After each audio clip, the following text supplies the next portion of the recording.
Welcome to this edition of News Today, a series where we briefly discuss and analyze important news of the day. Without delay, take a look at the headlines first. Ministry of Home Affairs extends the validity of Foreign Contribution Regulation Act registration of NGOs till June 30th. Many countries yet to fully implement steps to prevent the misuse of virtual assets, says FATF. Tissue culture lab to generate saplings of threatened or rare native Delhi trees. Cardamom sector faces growing threat from drought. Marking the commemoration of 100 years of Vaikom Satyagraha, Food and Agriculture Organization FAO organizes closing ceremony of the International Year of Millets. In the very first news, Ministry of Home Affairs extends the validity of Foreign Contribution Regulation Act registration of NGOs till June 30. Validity extended of all FCRA registered NGOs whose renewal applications are still under consideration and whose validity expires before 30th June. To understand the progression better, it's important to inspect the evolution of FCRA. It all began in 1969 when Parliament expressed concerns over foreign power interference. From there on, Foreign Contribution Regulation Act FCRA 1976 was enacted during emergency. Later, FCRA 2010 was passed to consolidate the law on utilization of foreign funds and prohibit their use for activities detrimental to national interests. In 2020, the authorities amended FCRA 2010 for tighter control and scrutiny over the receipt and utilization of foreign funds by NGOs. Coming back to the news now, let's take a look at the key provisions of FCRA. NGOs that want to receive foreign donations must register with the MHA. Registration is valid for 5 years and can be applied for renewal. FCRA registrations are granted to individuals or associations with definite cultural, economic, educational, religious, and social programs.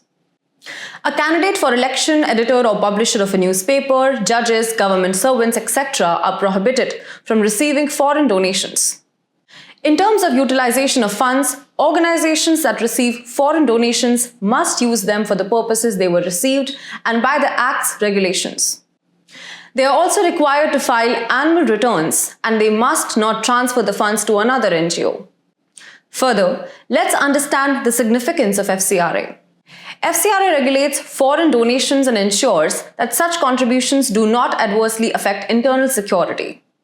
It streamlines the process for NGOs and other organizations to register and receive foreign donations. Lastly, it ensures that foreign contribution is received from legitimate sources and utilized for legitimate purposes by any person.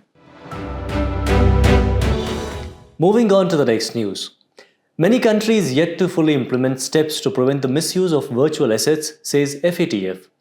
The Financial Action Task Force had in February 2023 agreed on a roadmap to strengthen the implementation of its standards on virtual assets and virtual asset service providers, or VASPs. Virtual assets or crypto assets refers to any digital representation of value that can be digitally traded, transferred, or used for payment. It does not include digital representation of fiat currencies.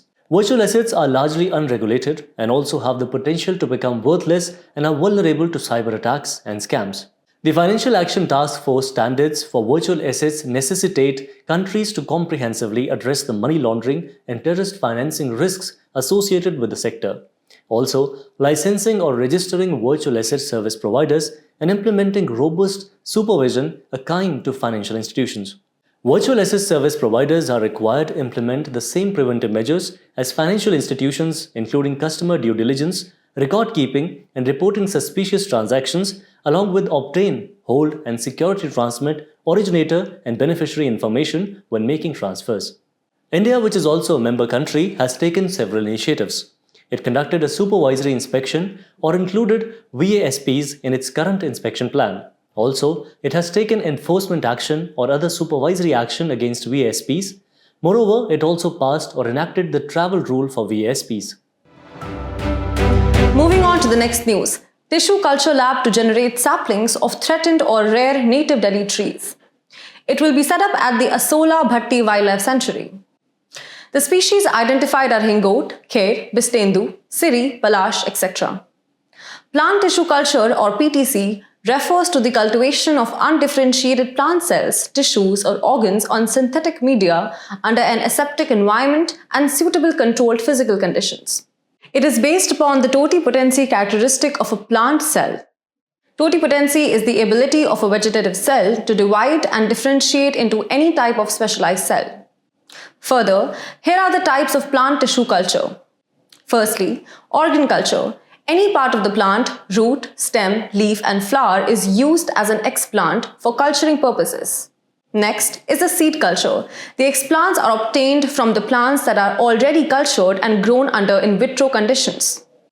Lastly, embryo culture. The embryo is isolated and cultured under in vitro conditions.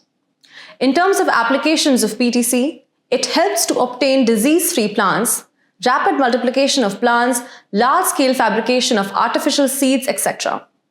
Lastly, the challenges with PTC include inadequate infrastructure, lack of skilled manpower, lack of scientific knowledge about biotechnological principles, and more. Moving ahead in the news, cardamom sector faces growing threat from drought. Cardamom is a monotype genus of plants found in the tropical Indo-Malaya region, native to the evergreen rainy forests of the Western Ghats. It is mainly cultivated in Kerala, Karnataka, and Tamil Nadu. The ideal climatic conditions for optimal growth and cultivation of cardamom encompass specific parameters. Adequate rainfall ranging between 1500 to 2500 mm is crucial. Temperature levels between 15 degrees Celsius to 35 degrees Celsius create a favorable environment for cultivation. Optimal cultivation altitude falls within the range of 600 to 1200 meters above mean sea level. Additionally, the preference is for acidic forest loamy soils, which provide the necessary nutrients and support for robust cardamom growth. There are also some challenges in the way of cultivating cardamom, as it is highly climate sensitive and location specific crop. Also, the scope for area expansion is limited as it grows at high altitudes. Moreover, there are high pest and disease incidences. According to the World Bank, India was the second largest exporter of cardamom in 2021 after Guatemala. Government has also launched some initiatives to support cardamom. Let's have a look at them as well. The Spices Board is encouraging farmers to expand in non-traditional areas. The board has also formulated standard operational procedures covering all aspects from production to marketing. Moreover, there has been emphasis on development of infrastructure for common processing facilities in spices parks and adoption of high-tech in-spice processing to boost export. At last, now let's also talk and know about the Spice Board of India. It was constituted in 1987 under the Spices Board Act 1986 with its headquarters in Cochin, Kerala. It is an autonomous body responsible for the export promotion of the 52 scheduled spices and development of cardamom. It functions under the Ministry of Commerce and Industry. Moving on to the next news, marking the commemoration of 100 years of Vaikom Satyagraha. Vaikom Satyagraha started in the princely state of Travancore, now in Kerala, and marked a pivotal moment in temple entry movements across India. It was against the exclusion of lower caste Hindus from accessing the Vaikom Mahadev temple and its surrounding roads. The issue was first highlighted by Elava leader T.K. Madhavan in a 1917 editorial in his paper Deshabhimani. In the 1923 Indian National Congress session in Kakinada, Kerala, Provincial Congress Committee passed a resolution to prioritize the anti-untouchability cause. The movement advocated non-violent protests to ensure equal access to public spaces for all castes.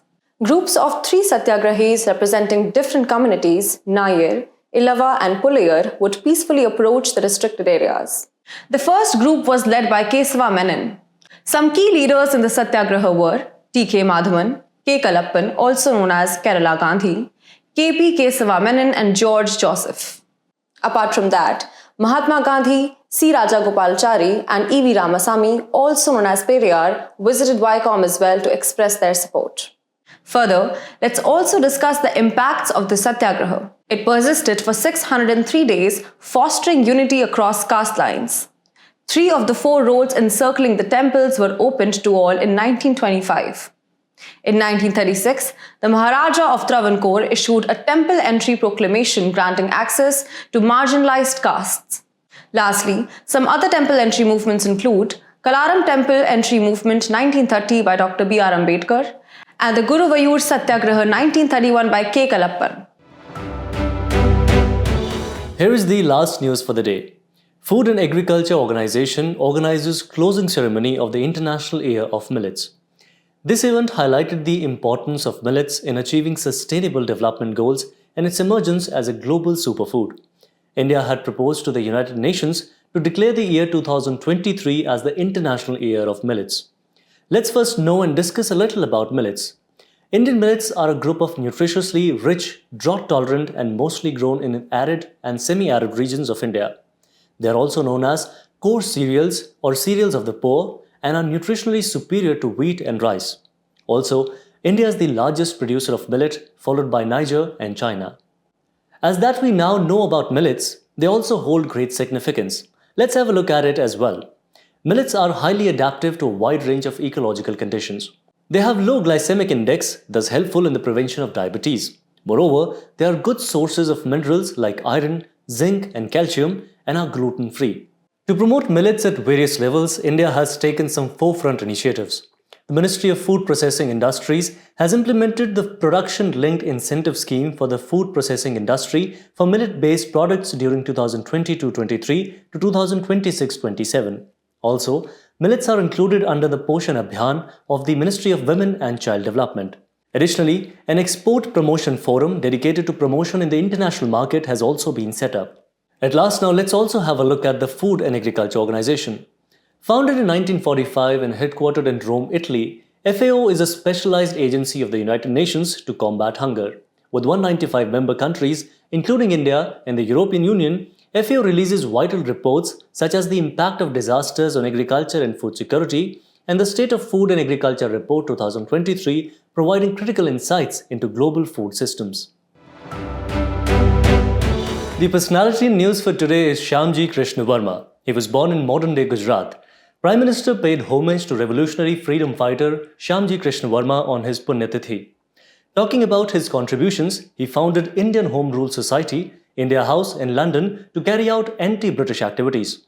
He propagated the cause of India's independence through his writings in his publication journal called Indian Sociologist. In 1905, he was barred from practicing law by Inner Temple, a professional association for barristers in London, following charges of sedition for writing against the colonial government. He exhibited the values of patriotism and selfless service.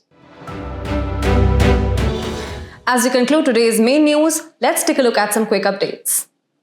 The Election Department of Puducherry will provide Braille signage in English and Tamil in electronic voting machines in all 967 polling stations. It will enable visually impaired or blind voters to participate independently and confidentially in the electoral process. A zero FIR case against a former minister for allegedly making objectionable comments against the Telangana Chief Minister. Zero FIR refers to an FIR that is registered irrespective of the area where the offence is committed. International Network for Terrestrial Research and Monitoring in the Arctic, or INTERACT, is a project of large network of research stations focused on the Arctic and surrounding regions. The objective is to build capacity for identifying, understanding diverse environmental changes. The IMF board increased the extended fund facility arrangement to $8 billion for Egypt. It provides financial assistance to countries facing serious medium-term balance of payment problems because of structural weaknesses. A new species of cicada discovered in Meghalaya. It belongs to genus Becortina and marks the first ever record of this genus in the country. The species in this genus are often called butterfly cicadas because of their colorful wings.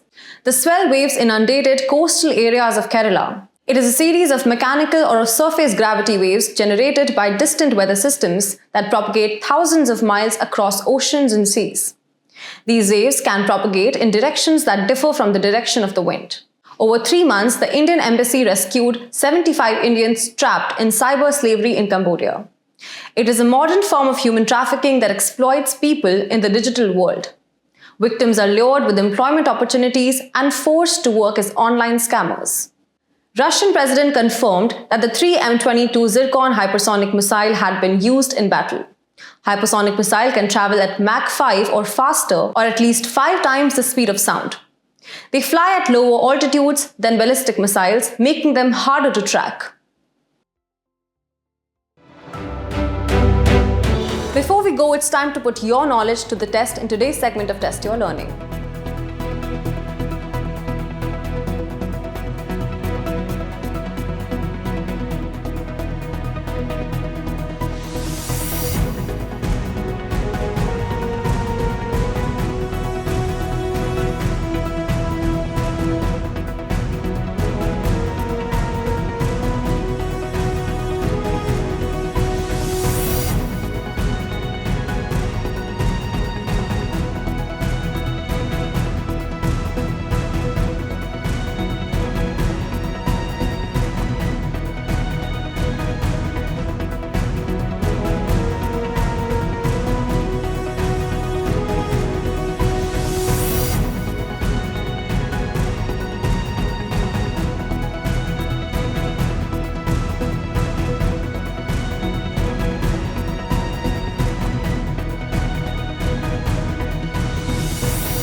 Thank you for joining us. We hope you've enjoyed this edition of News Today. To get the answers to today's quiz and to download the PDF of News Today, make sure to check out the links in the description below.